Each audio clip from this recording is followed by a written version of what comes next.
కర్కాటక, సింహ, కన్యా రాశి వాళ్ళకి మార్చి మాసంలో ఎలా ఉందో మనం చూస్తే కనుక ముఖ్యంగా కర్కాటక రాశి వాళ్ళకి 2 గ్రహాలు మాత్రమే అనుకూలిస్తున్నాయని చెప్పొచ్చండి. 8వ స్థానంలో బుధగ్రహ సంచారం అనేటువంటిది, 9వ స్థానంలో శుక్రగ్రహ సంచారం అనేటువంటిది మాత్రమే అనుకూలంగా ఉన్నాయి.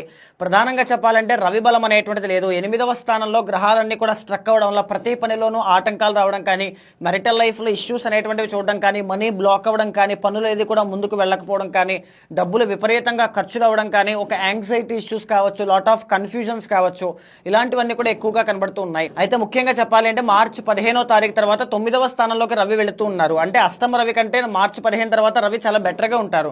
బట్ రవి శనుల యొక్క కలయిక వల్ల ఖచ్చితంగా అది కూడా కొద్దిగా ఇబ్బందికరమైన పరిస్థితులు, ఫైనాన్షియల్ ట్రబుల్స్ కానీ ఇలాంటివి కూడా ఎక్కువగా కనబడుతూ ఉన్నాయి. కర్కాటక రాశి వాళ్ళు మార్చి మాసంలో చాలా చాలా జాగ్రత్తగా ఉండాలని, తీసుకునే ప్రతి నిర్ణయం కూడా జాగ్రత్తగా ఉండాలి. శివ ఆరాధన, శివుడికి ఎక్కువగా ఆరాధన చేయండి.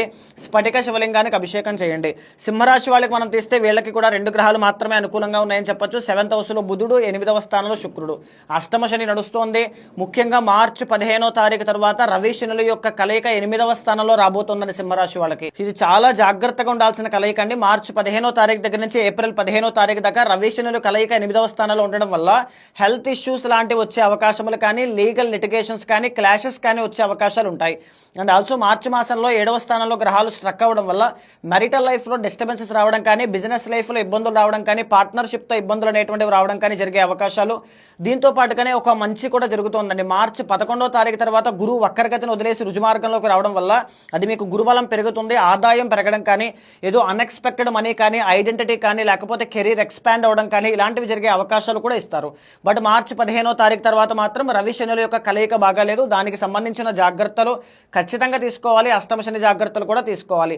తగిన రెమెడీస్ మాత్రం తప్పకుండా చేయండి. కన్యా రాశి వాళ్ళకి మనం చూస్తే కనుక మార్చి మాసంలో 4 గ్రహాలు దివ్యంగా అనుకూలిస్తున్నాయండి. 6వ స్థానంలో అన్ని గ్రహాలు చాలా బాగున్నాయి. మార్చి 15వ తారీఖు వరకు రాజయోగం అనేటువంటిది కనబడుతుంది. మార్చి 15వ తారీఖు తర్వాత 7వ స్థానంలోకి రవి వెళ్తారు. 7వ స్థానంలో రవి శనుల యొక్క కలయిక అనేటువంటిది మెరిటల్ లైఫ్లో ఇబ్బందులు కానీ, లేకపోతే పార్ట్నర్షిప్లో ఇబ్బందులు కానీ వచ్చే అవకాశము, మెరిటల్ లైఫ్లో డిస్టర్బెన్సెస్ అనేటువంటి వచ్చే అవకాశాలు ఎక్కువగా ఉంటాయి అని చెప్పొచ్చు. అయితే కుజబలం అనేటువంటిది ఉంది కాబట్టి మార్చి మాసం అంతా కూడా చాలా వరకు అన్ని ప్రాబ్లమ్స్ని ఓవర్కమ్ చేసేస్తారు. అండ్ కన్యా రాశి వాళ్ళకి కూడా 10th లార్డ్ బుధుడు చాలా బాగున్నారు కాబట్టి కెరీర్ కూడా ఎక్స్పాండ్ అయ్యేటువంటి అవకాశాలు ఎక్కువగా ఉంటాయి. బట్ మార్చి 15 తర్వాత ఏదైనా పనుల్లో ఆటంకాలు రావడం కానీ, బిజినెస్లో కాస్త ఇబ్బందులు అనేటువంటివి రావడం కానీ జరిగే అవకాశం ఉంది. అది స్వల్ప అంటే మినిమల్ దోషమే కాబట్టి పర్వాలేదు, జాగ్రత్తలు తీసుకుంటే సరిపోతుంది. నవగ్రహాల చుట్టూ ప్రదక్షిణ చేయండి. 15వ తారీఖు దాటిన తర్వాత ఆదిత్య హృదయం పారాయణ చేయండి, చాలా బాగుంటుంది.